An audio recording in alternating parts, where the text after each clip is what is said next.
ব্যারাকপুরে বৃদ্ধ খুনে ধৃত তৃণমূল কাউন্সিলর রবীন্দ্রনাথ ভট্টাচার্যের 14 দিনের জেল হেফাজত। নিচু হয়ে যাবে, ঠিক আছে, এই যে নিচু হয়ে গেছে, ঠিক আছে। রবীন্দ্র কিছু বলবেন? রবীন্দ্র কিছু বলবেন? কিছু বলবেন রবীন্দ্র? রবীন্দ্র কিছু বলবেন? বসবে কে? কত বসবে কে?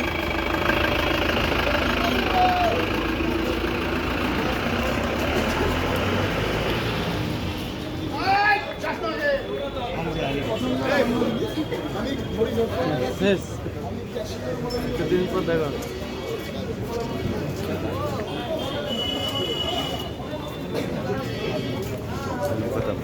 7 দিনের পুলিশি হেফাজত শেষে ব্যারাকপুর মনিরামপুরে বৃদ্ধ খুনে ধৃত তৃণমূল কাউন্সিলর রবীন্দ্রনাথ ভট্টাচার্যকে সোমবার ফের ব্যারাকপুর মহকুমা আদালতে তোলা হয়েছিল।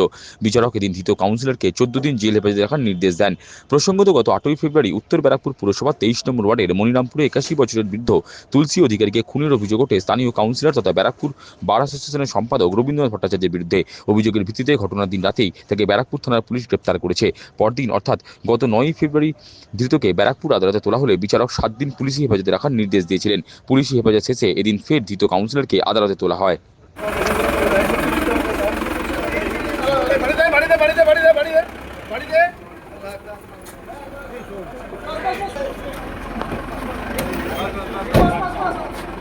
দাদা দেখি, চলুন চলুন চলুন।